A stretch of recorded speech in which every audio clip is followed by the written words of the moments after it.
കഴിഞ്ഞ 10 മാസത്തിനിടയിൽ Indian stock മാർക്കറ്റിൽ ഉണ്ടായിട്ടുള്ള ഏറ്റവും വലിയ ഡ്രോപ്പാണ് ഇപ്പോൾ നമ്മൾ കണ്ടുകൊണ്ടിരിക്കുന്നത്. അതും ആയിരക്കണക്കിന് മൈൽസ് അപ്പുറത്തുള്ള ഒരൊറ്റ വ്യക്തിയുടെ ഡിസിഷൻ്റെ മുകളിൽ. അത് വേറെ ആരുമല്ല, അമേരിക്കൻ പ്രസിഡന്റ് ആയിട്ടുള്ള ഡൊണാൾഡ് ട്രംപ് ആണ്. അദ്ദേഹം റീസെന്റ് ആയിട്ട് അനൗൺസ് ചെയ്തിട്ടുള്ള ന്യൂ താരിഫിന്റെ ബേസിലാണ് ഈ ഒരു കാര്യങ്ങളൊക്കെ ഉണ്ടായിട്ടുള്ളത്. സോ ഇന്നത്തെ വീഡിയോയിൽ നമ്മൾ മെയിൻലി ഫോക്കസ് ചെയ്യാൻ പോകുന്നത് എന്താണ് എക്സാക്ട്ലി നടന്നിട്ടുള്ളത്, എന്തുകൊണ്ടാണ് ഇന്ത്യൻ സ്റ്റോക്ക് മാർക്കറ്റ് ഈ ഒരു രീതിയിൽ റിയാക്ട് ചെയ്തിട്ടുള്ളത്, ഇവിടുത്തെ റിയൽ വിന്നേഴ്സും ലൂസേഴ്സും ആരാന്നുള്ളത്. നാലാമത് most importantly as an investor നിങ്ങൾ ശ്രദ്ധിച്ചിരിക്കേണ്ട കാര്യങ്ങൾ എന്തൊക്കെ. സോ നിങ്ങളോട് ആദ്യമായിട്ടാണെന്നുണ്ടെങ്കിൽ എൻ്റെ പേര് നിഷാൽ എന്നാണ്. മൈറ്റ്, മണി, മാനർ, മൂവ്മെന്റ്, ഈ 4 കാര്യങ്ങളെ പറ്റിയാണ് നമ്മൾ ഈ ഒരു ചാനൽ സംസാരിക്കുന്നുണ്ടാവുക. ഇന്ന് നമ്മൾ സംസാരിക്കാൻ പോകുന്നത് മണി റിലേറ്റഡ് ആയിട്ടുള്ള ഒരു കണ്ടന്റ് ആണ്. So without wasting time let's begin. Trump അദ്ദേഹത്തിന് 2025 ഇലക്ഷൻ ക്യാമ്പയിൻ സമയത്ത് പറഞ്ഞിട്ടുണ്ടായിരുന്നു, ഞാൻ ഇലക്ഷനിൽ വിജയിച്ചു കഴിഞ്ഞാൽ അമേരിക്കയിലുള്ള ഇൻഫ്ലേഷൻ പ്രോബ്ലംസ്, സാമ്പത്തിക ബുദ്ധിമുട്ടുകളൊക്കെ ഞാൻ ഇല്ലാണ്ടാക്കും, അമേരിക്കനെ വീണ്ടും ഒന്നാമത് എത്തിക്കുന്നതാണ് അദ്ദേഹം മെയിൻലി ക്യാമ്പയിനിൽ ഫോക്കസ് ചെയ്തിട്ടുണ്ടായത്. അതിൻ്റെ ഭാഗമായിട്ട് തന്നെ ഡൊണാൾഡ് ട്രംപ് ഇലക്ഷനിൽ വിജയിച്ചതിനുണ്ട് അദ്ദേഹം ചെയ്തിട്ടുള്ള ഒരു ഇമ്പോർട്ടൻ്റ് ആയിട്ടുള്ള കാര്യങ്ങളാണ് ഫ്ലാറ്റ് ആയിട്ട് 10% താരിഫ് എല്ലാ കൺട്രീസിൻ്റെ മുകളിൽ അദ്ദേഹം കൊടുക്കുകയാണ്. താരിഫ് എന്താണെന്ന് പറയുന്ന ആൾക്കാർ കാണുന്നുണ്ടെങ്കിൽ,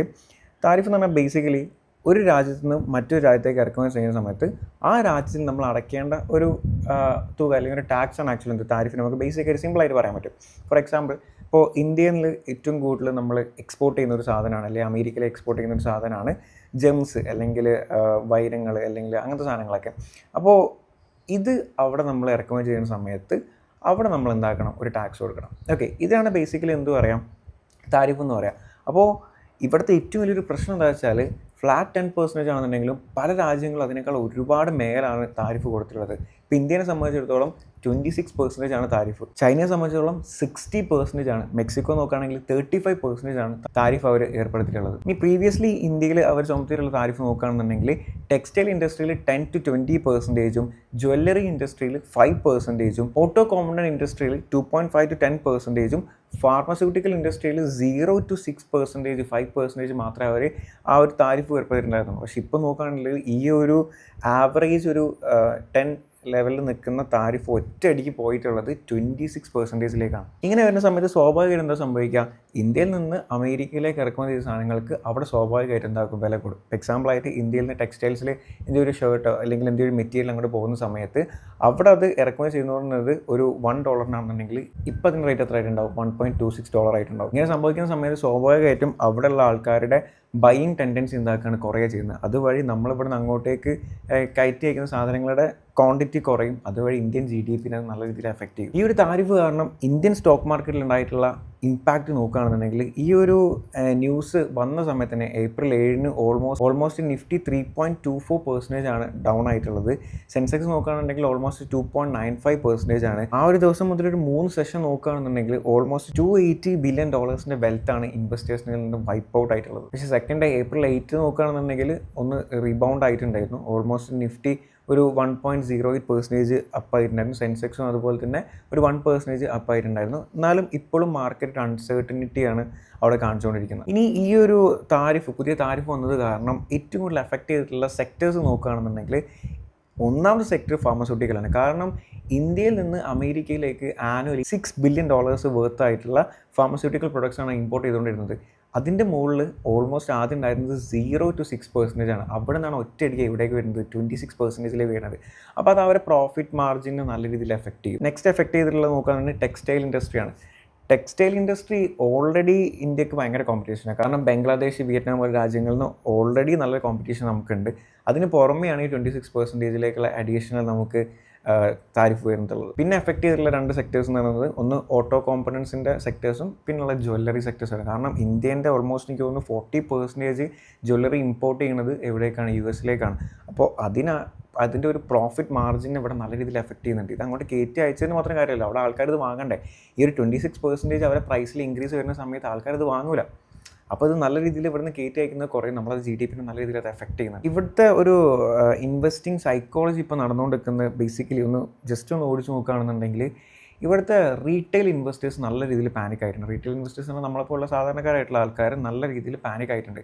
ഇവർ ഈ പെട്ടെന്ന് കാണുന്ന ആ ഒരു ഫോളും ആ ഒരു ഇത് കാണുന്ന സമയത്ത് ഇവർ ഭയങ്കര പാനിക്കായിട്ട് അവരെല്ലാം സെൽ ഔട്ട് ചെയ്തുകൊണ്ടിരിക്കുകയാണ്. അപ്പോൾ ഇവിടെ ശരിക്കും ഏറ്റവും കൂടുതൽ പൈസ ഉണ്ടാക്കിക്കൊണ്ടിരിക്കുന്നത് ഇൻസ്റ്റിറ്റ്യൂഷണൽ ഇൻവെസ്റ്റേഴ്സാണ്. കാരണം അവർ നമ്മളെ പാനിക്ക് മുതലെടുത്തും കൊണ്ട് അവിടെ നല്ല രീതിയിലൊരു പ്രോഫിറ്റ് ഉണ്ടാക്കുന്നുണ്ട്.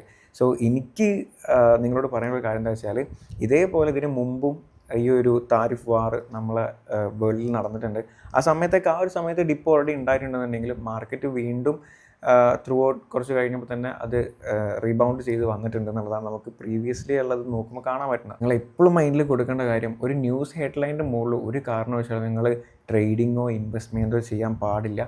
ഇൻവെസ്റ്റ്മെൻറ്റ് എന്ന് പറയുന്നത് പ്യുവർലി എന്താണ്, നിങ്ങളെ ഫണ്ടമെൻ്റൽ അനാലിസിസിൻ്റെ ബേസിലായിരിക്കും ചെയ്യേണ്ടത്. അതായത് നിങ്ങളിവിടെ നോക്കുന്ന സമയത്ത് ഇവിടെ ഒരു കമ്പനിക്കും ഫണ്ടമെൻ്റലി വീക്ക് വന്നിട്ടില്ല.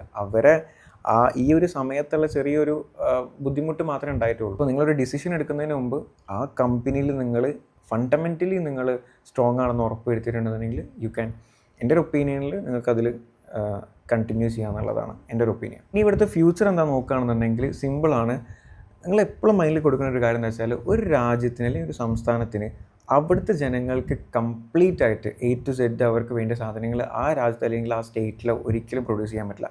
ഫോർ എക്സാമ്പിൾ, ഇപ്പോൾ നമ്മളെ ഇന്ത്യയിൽ കേരളത്തിൽ നോക്കുകയാണെന്നുണ്ടെങ്കിൽ കേരളത്തിൽ എല്ലാവർക്കും കഴിക്കേണ്ട അരി ഒരിക്കലും കേരളത്തിൻ്റെ അകത്ത് തന്നെ നമുക്ക് ഒരിക്കലും പ്രൊഡ്യൂസ് ചെയ്യാൻ പറ്റില്ല. നമുക്ക് എന്തായാലും ആ സമയത്ത് പുറത്തുള്ള അയൽ സംസ്ഥാനങ്ങളിൽ ഉണ്ടാക്കേണ്ടി വരും, നമുക്ക് വാങ്ങേണ്ടി വരും. അതേപോലെ തന്നെയാണ് ഇപ്പോൾ അമേരിക്ക ആയാലും മറ്റേത് കൺട്രി ആയാൽ പോലും എല്ലാവർക്കും യൂസ് ചെയ്യേണ്ടതായിട്ടുള്ള എല്ലാ പ്രൊഡക്റ്റുകളും ആ കൺട്രിക്ക് ഒരിക്കലും ഉണ്ടാക്കാൻ പറ്റില്ല. അപ്പോൾ അതിനെക്കൊണ്ട് അവർക്ക് എന്തായാലും മറ്റ് പല കൺട്രീസിന് ഹെൽപ്പ് എന്തായാലും ആവശ്യമുണ്ട്. അപ്പോൾ ഇവർ ഇത്രയും വലിയൊരു താരിഫ് വെക്കുന്ന സമയത്ത് ഈ ഒരു ഇമ്പോർട്ട് കുറയുന്ന സമയത്ത് അവിടെയുള്ള ആൾക്കാരുടെ ഡിമാൻഡ് കൂടും, പക്ഷേ അവിടെ എന്തുണ്ടാവില്ല, സാധനങ്ങൾ ഉണ്ടാവില്ല. അങ്ങനെ സാധനങ്ങൾ ഉണ്ടാവാൻ നിൽക്കുമ്പോൾ അവിടെ സ്വാഭാവികം കൂടും, ഇൻഫ്ലേഷൻ കൂടുമ്പോൾ ലാസ്റ്റ് അത് അവരെ റിസഷൻ ഉണ്ടാവാൻ വേണ്ടിയിട്ട് ചാൻസസ് വളരെ കൂടുതലാണ്. അപ്പോൾ അതെന്തായാലും ഒരു രാജ്യം ചെയ്യൂല. അപ്പോൾ ഇപ്പം എനിക്ക് തോന്നുന്നത് ഇതിൻ്റെ മുകളിൽ ഇനി കുറേ രാജ്യങ്ങൾ തമ്മിൽ അങ്ങോട്ടും ഇങ്ങോട്ടും ഡിസ്കഷൻസ് കാര്യങ്ങൾ എന്തായാലും ഉണ്ടാവും. അപ്പോൾ കുറച്ച് മുമ്പാണ് നമ്മൾ ഇന്ത്യയിൽ നരേന്ദ്രമോദി അമേരിക്കയിലേക്ക് പോയിട്ട് ഒരുപാട് കാര്യങ്ങൾ മീറ്റിംഗ് നടന്നിട്ടുണ്ട് എന്നാണ് ഇപ്പോൾ റിപ്പോർട്ട് വന്നിട്ടുള്ളത്. അതിൽ നോക്കുന്ന സമയത്ത് ട്രേഡ് ടോക്സിനെ പറ്റിയിട്ട് കുറേ കാര്യങ്ങൾ സംസാരിച്ചിട്ടുണ്ടെന്നാണ് പറഞ്ഞിട്ടുള്ളത്. അപ്പോൾ അതൊക്കെ നോക്കുന്ന സമയത്ത് ഫ്യൂച്ചറിൽ വരുന്ന കുറച്ച് ടൈമിനുള്ളിൽ തന്നെ നമുക്ക് ഈ ഒരു റിസഷനിലുള്ള ഈ ഒരു പെർസെൻറ്റേജുകൾ എന്തായാലും താഴത്തേക്ക് കൊണ്ടുവരാനുള്ള ചാൻസ് വളരെ കൂടുതലാണ്. കാരണം ഇല്ലാണ്ട് ആ രാജ്യത്തിൻ്റെ നിലനിൽപ്പ് ഭയങ്കര ബുദ്ധിമുട്ടിൽ തന്നെ ആയിരിക്കും. അപ്പോൾ ഇത്രയും കാര്യങ്ങളാണ് ഞാൻ വളരെ ബേസിക്കായിട്ട് ഇൻഡെപ്ത് ഒന്നും പോകാണ്ട് സിമ്പിളായിട്ട് മനസ്സിലാക്കാൻ, ഇപ്പോൾ നടന്നുകൊണ്ടിരിക്കുന്ന ഒരു കാര്യമായത് കൊണ്ട് തന്നെ സിമ്പിളായിട്ട് മനസ്സിലാക്കാൻ വേണ്ടിയിട്ടാണ് ഞാനത് പറഞ്ഞിട്ടുള്ളത്. അപ്പോൾ ഇതിൽ എന്തെങ്കിലും സംശയം ഉണ്ടെങ്കിൽ നിങ്ങൾ താഴത്ത് കമൻറ്റ് ചെയ്യുക. നിങ്ങൾ പരസ്പരം അങ്ങോട്ടും ഇങ്ങോട്ടും എന്തായാലും ഒന്ന് കമ്മ്യൂണിക്കേറ്റ് ചെയ്ത് നോക്കുക. നിങ്ങൾക്ക് അറിയുന്ന കാര്യങ്ങൾ നിങ്ങൾ താഴത്ത് സംസാരിക്കുക. എന്ത് ഡൗട്ട് ഉണ്ടെങ്കിൽ ചോദിക്കാം. ഓക്കെ, ഈ ഒരു വീഡിയോ നിങ്ങൾക്ക് ഇഷ്ടമായിട്ടുണ്ടെങ്കിൽ ഈ വീഡിയോ ലൈക്ക് ചെയ്യുക. ഇതുപോലത്തെ വീഡിയോസ് കിട്ടാൻ വേണ്ടി നമ്മളെ ചാനൽ സബ്സ്ക്രൈബ് ചെയ്ത് വെക്കുക. അപ്പോൾ നമുക്ക് മറ്റൊരു വീഡിയോ ആയിട്ട് വീണ്ടും കാണുന്നതുവരെ ബൈ.